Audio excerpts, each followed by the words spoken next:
नमस्कार बच्चों, आप सभी बहुत अच्छा पढ़ रहे हैं और अच्छे मनोबल के साथ पढ़िए ताकि आपको चैप्टर्स अच्छा लगे और फिजिक्स में भी पढ़ने में मन लगे। अब हम आपके 2 पॉइंट करा चुके हैं। एक तो पॉइंट हमने किया था कि समीकरण की सत्यता की जांच करना और दूसरा पॉइंट किया था कि भौतिक राशि विमीय विधि द्वारा भौतिक राशियों में संबंध स्थापित करना। दो उपयोग हम विमाओं के कर चुके हैं। अब आपके दूसरे प्रयोग से सत्यता की जांच से आपका एक क्वेश्चन आपको हम होमवर्क में दे रहे हैं। विमीय विश्लेषण द्वारा तार में अनुप्रस्थ तरंग की चाल के सूत्र V √ T की सत्यता की जांच करना है। यहाँ आपको ये ध्यान रखना है कि V आपका क्या है, चाल, T क्या है आपका तनाव और M क्या रहेगा, एकांक लंबाई का द्रव्यमान। इसी को हम देख सकते हैं स्मॉल m बराबर कैपिटल M/L। तो विमा आ जाएगी आपकी mL⁻⁻⁻1। इस तरह आप लोग ये सत्यता की जांच कर लेंगे। क्वेश्चन को पोज करके सही तरीके से नोट कर लें और सॉल्व करें। देखिए बच्चों, जैसा कि आपको मुझे ये जान करके बहुत खुशी हुई है कि आपको 2 पॉइंट हमारे बहुत अच्छे से समझ में आए हैं। अब विमाओं के उपयोग का ये आप समझ लीजिए, आपका 3rd पॉइंट है। इसके नाम है भौतिक राशियों के मात्रकों को एक पद्धति से दूसरी पद्धति में बदलना। आप सब कुछ जानते हैं, बस थोड़ा सा अकेला सब्र रख करके और वीडियो को पॉज करके उसको सही तरीके से देखिए और लास्ट तक आपको ये मालूम चल जाएगा कि मुझे ये पॉइंट बहुत अच्छे से आता है। भौतिक राशियों के मात्रकों को एक पद्धति से दूसरी पद्धति में बदलना। तो इसके लिए हमें क्या करना पड़ेगा, किसी भौतिक राशि के आंकिक मान n तथा कोई भी भौतिक राशि उसका आंकिक मान क्या हो गया n, उसका मात्रक क्या हो जाएगा u। इन दोनों का गुणा कैसे होता है, गुणन नियतांक। अब हमें आगे चलना है। माना किसी भौतिक राशि को हम Q से व्यक्त करते हैं। Q की विमाएं द्रव्यमान में A, लंबाई में B, समय में C है। तो भौतिक राशि का विमीय सूत्र क्या बन गया, m⁴A L⁴B T⁴C। यदि एक पद्धति से मैं Q का आंकिक मान n1, द्रव्यमान लंबाई व समय के मात्रक क्रमशः m1, L1, T1 और दूसरी पद्धति में इस मूल मात्रकों की मापें m2, L2 व T2 हों और इस पद्धति पे Q का आंकिक मान दूसरी पद्धति का क्या मान लेंगे, n2। तो इस समीकरण से देखिए आप, n की जगह पे पहली पद्धति का हमारा मात्रक क्या हो जाएगा, n1। अब यहां देखिए आप, हमें लेना क्या है, m समीकरण 1 से ले रहे हैं n1। तो हम पहली पद्धति में क्या मान लेंगे, n2 बराबर में क्या ले रहे हैं, कैपिटल U। दूसरी पद्धति में हमारा n2 आंकिक मान और मात्रक क्या हो गया, u2। अब इसके आधार पे आप देखिए हम क्या लिखेंगे, Q बराबर n1। U के मान क्या लेंगे हम, m1A, L1B और T1C। इतना तो सभी को समझ में आ गया होगा ना, बताइए बच्चों, समझ में आ रहा ना कि। अब यहाँ पे हम क्या लेंगे आगे, n2, इसके मान क्या आ जाएंगे, m2 की पावर A, L2 की पावर B और T2 की पावर C। क्योंकि U1 और U2 हमारे ये मेन मात्रक माना, तो पहली पद्धति में आंकिक मान n1 मान लिया, दूसरी पद्धति का मात्रक आंकिक मान n2 मान लिया। पहली पद्धति का मात्रक N1 U1 और दूसरी पद्धति का U2। अब इनकी विमाएं रख दी, मात्रक की क्या आ गई, विमा। अब इसको आपको सॉल्व करना है तो इन दोनों को लेंगे हम, क्या आ जाएगा यहाँ देखिए, दूसरी तरफ लाइन खींच के आप लोग सीधे ही करेंगे। अब अगर मैं सीधा करता हूं तो यहाँ हो सकता है आपको दिखाई ना दे, यहाँ क्या करेंगे, N1 M1 L1 power B और T1C बराबर N2 पावर क्या आ जाएगी, M2 A L2 B T2C। M अब ज्ञात किसको करना है हमें, अज्ञात क्या है, N2, तो N2 बराबर N1। अब M को एक साथ कर देंगे और L को एक साथ कर देंगे, तो M1 अपॉन M2 पावर दोनों पे A है।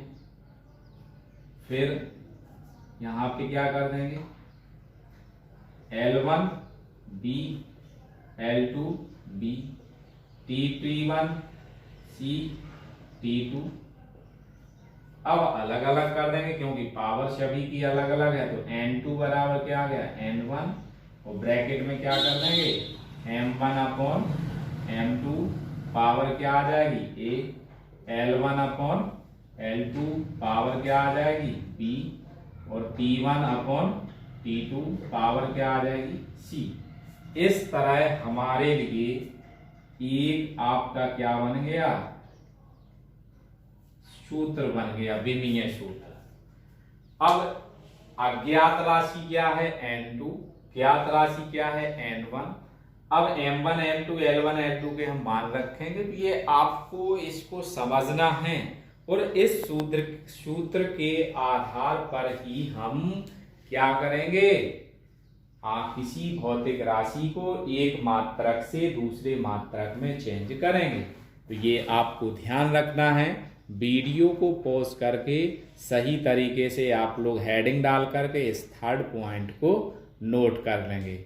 अब इससे संबंधित हम आगे क्वेश्चन सॉल्व करेंगे तो आपको बहुत जल्दी समझ में आ जाएगा।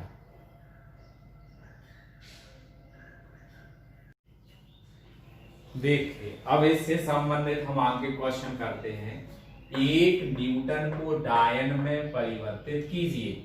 तो अब आपको ध्यान रखना है, क्या ध्यान रखना है, सॉल्यूशन। क्या लिखेंगे, न्यूटन बल का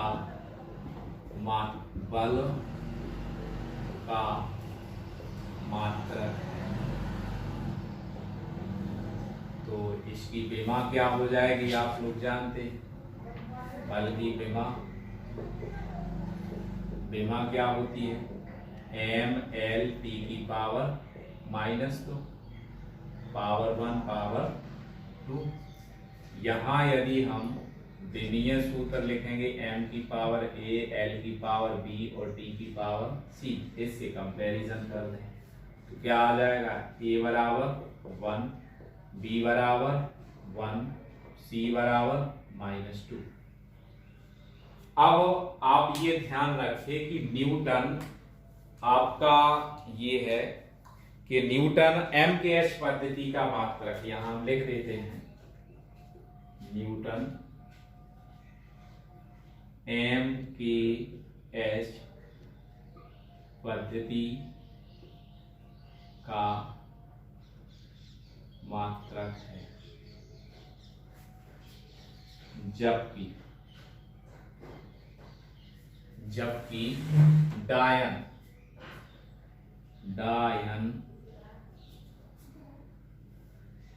CGS पद्धति का मात्रक है। ये तो समझ में आ गया होगा ना आपको। अब MKS में आप जानते हैं, MKS में क्या लिखेंगे, MKS पद्धति में द्रव्यमान को क्या लिखेंगे, किलोग्राम में, दूरी को क्या लिखेंगे, दूरी मीटर में, और समय को किस में लिखेंगे, सेकंड में। किस में लिखेंगे, सेकंड में। CGS में क्या, द्रव्यमान को ग्राम में, दूरी को सेमी में, और समय को किस में लिखेंगे, सेकंड में। ये आपको ध्यान है। अब यहां हमारा ये है कि 1 न्यूटन कहा है, तो आपको ये ध्यान रखना है कि N1 का जो आंगिक मान है वो कितना दिया है, 1। अब सूत्र क्या था हमारा, N2 बराबर N1 ब्रैकेट में M1 अपॉन M2 की पावर 1, L1 अपॉन L2 की पावर क्या है, B, और T1 अपॉन T2 की पावर क्या है, C। यहां आप मान रख दीजिए। N1 बराबर कितना है, 1, M1। अब M1 ये पहली पद्धति का मात्रक है, इसी को आप लिख सकते हैं पहली पद्धति, और ये क्या हो गया आपके, दूसरी पद्धति। तो पहली पद्धति में M किस में है, किलोग्राम में, तो क्या लिख दिया, किलोग्राम। दूसरी पद्धति में किस में लिखना है, ग्राम में, ग्राम लिखा गया।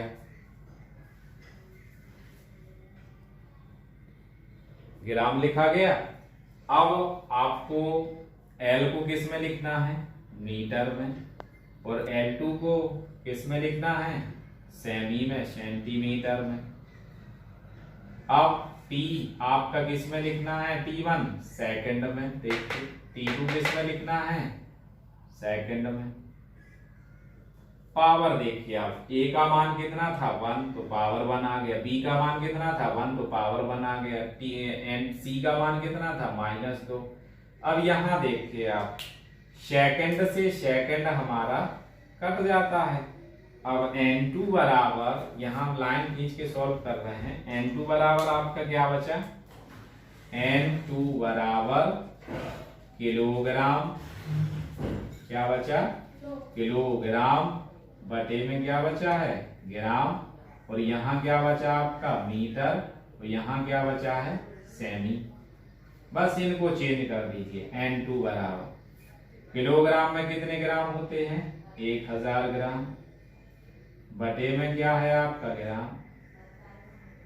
मीटर में कितने होते हैं, 100 सेंटीमीटर, सेंटीमीटर।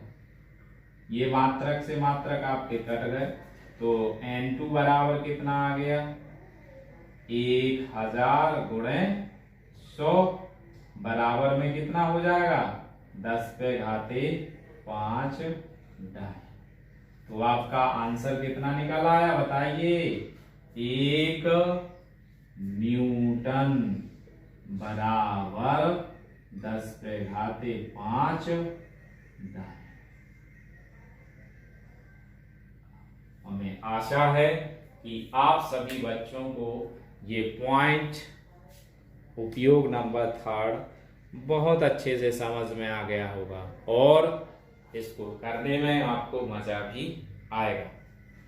तो वीडियो को पॉज करके आप लोग इसको नोट कर लीजिए।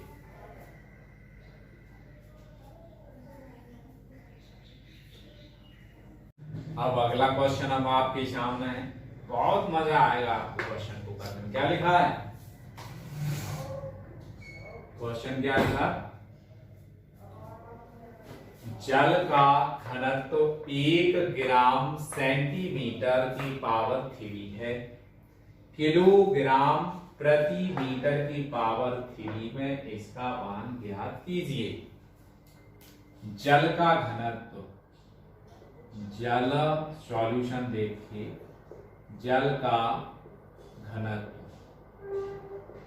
बराबर 1 ग्राम प्रति सेंटीमीटर की पावर 3, अर्थात N1 बराबर कितना मिल गया आपको 1। घनत्व बराबर आपका मात्रक क्या होता है, घनत्व बराबर सूत्र क्या होता है, द्रव्यमान अपॉन में क्या होता है, आयतन। द्रव्यमान का मात्रक CGS में, जैसे आप CGS में निकालते हैं तो हमें विमा लिखते हैं। द्रव्यमान की विमा क्या होती है m, वो आयतन की विमा क्या होगी L की पावर 3। तो विमा हमारी क्या बन गई mL की पावर -3। इसी को हम क्या लिख सकते हैं mL की पावर -3 t की पावर 0। अब हमें इसकी तुलना करनी है किससे, mL की पावर -3 t की पावर 0। विमीय सूत्र क्या होता है m की पावर a, L की पावर b और t की पावर c।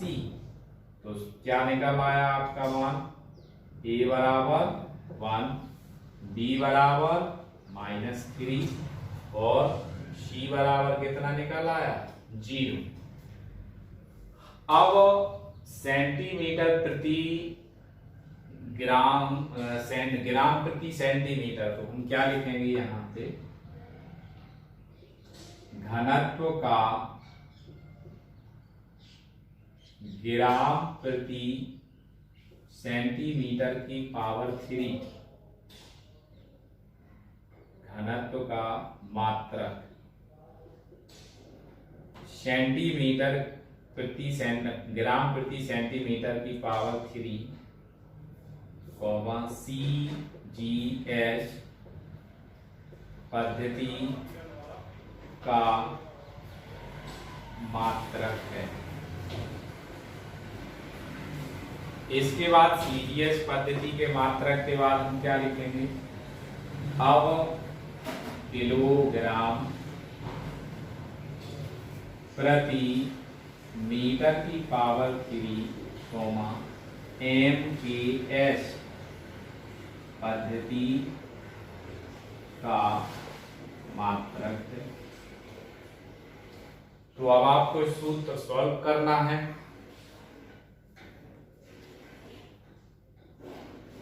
अब सूत्र सॉल्व करना है तो सूत्र आपको पता है ना क्या है, N2 बराबर N1 ब्रैकेट में M1 अपॉन M2 की power A, L1 upon L2 की पावर B और T1 अपॉन T2 की पावर क्या हो जाएगी C।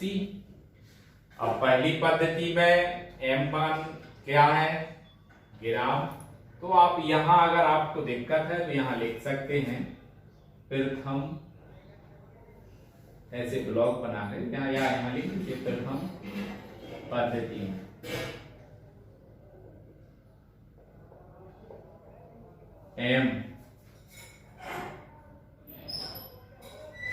M1 क्या लिखेंगे आप ग्राम, L1 क्या लिखेंगे आप सेंटीमीटर, T1 क्या लिखेंगे आप सेकंड। दूसरी पद्धति में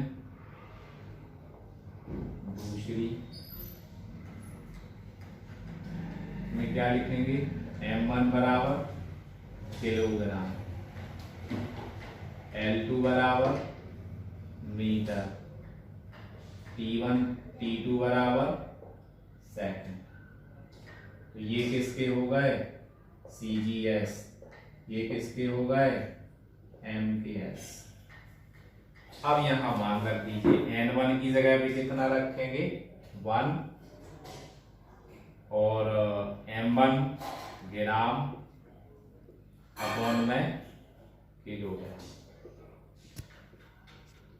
L1 का मान आपका क्या है सेंटीमीटर, इसका मात्रक क्या है आपका मीटर। यहाँ आपका दोनों जगह सेकंड और सेकंड। अब आप पावर देखिए, A बराबर 1, B बराबर -3 और C बराबर 0। अब किसी नंबर की पावर आप जानते हैं 0 रहती है तो उसका मान कितना हो जाता है 1। n2 बराबर, अब यहां सॉल्व कर देते हैं। n2 बराबर, ग्राम का ग्राम कहते क्योंकि हमें ग्राम में तो चेंज करना है, ग्राम का ग्राम लिखा गया। ग्राम को हमें चेंज करना है किसमें, किलोग्राम में।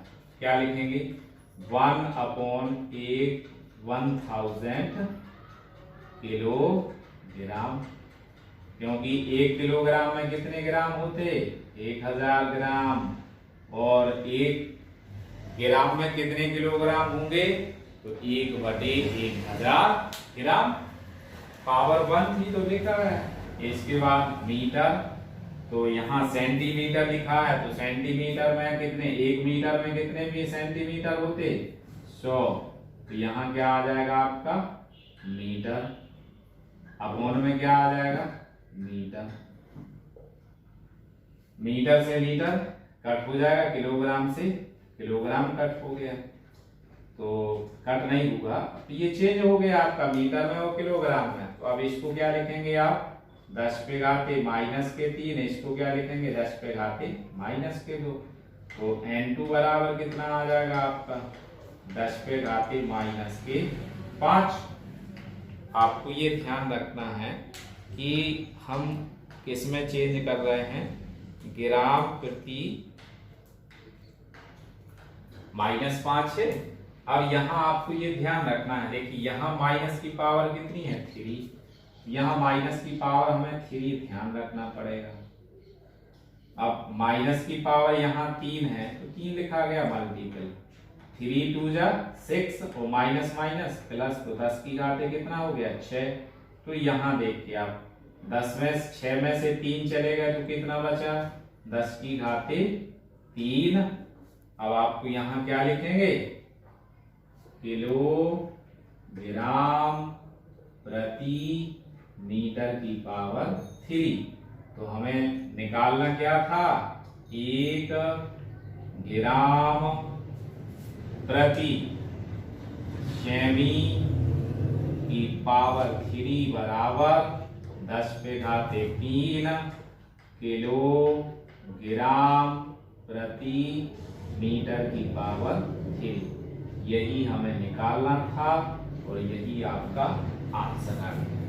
तो वीडियो को पॉज कीजिए और सही तरीके से उसकी कॉपी को नोट कीजिए और क्वेश्चन का सही तरीके से समझ लीजिए। अब इस आधार पे हमें आशा है कि आप 2-3 क्वेश्चनों की प्रैक्टिस करेंगे और क्वेश्चंस को लगाने का प्रयास करेंगे। और इसी क्वेश्चन के साथ आपका ये 3rd पॉइंट हम यहाँ समाप्त करते हैं और आपसे यही हमारी रिक्वेस्ट है कि आप सभी घर पर वीडियो को देखें और 2-2 बार देख करके इसको समझें, लाइक और शेयर और सब्सक्राइब करेंगे तो जिसके कारण हमारा जो भी वीडियो रहेगा वो आपके पास पहुंचता जाएगा, आपको उसमें कोई ढूंढने में प्रॉब्लम नहीं आएगी और आप फेयर बनाएंगे तो हमें भी अच्छा लगेगा और आप स्कूल आकर के वीडियो कॉपी को चेक कराएंगे और अपनी बुक से कुछ क्वेश्चनों को सॉल्व करेंगे। थैंक यू, धन्यवाद।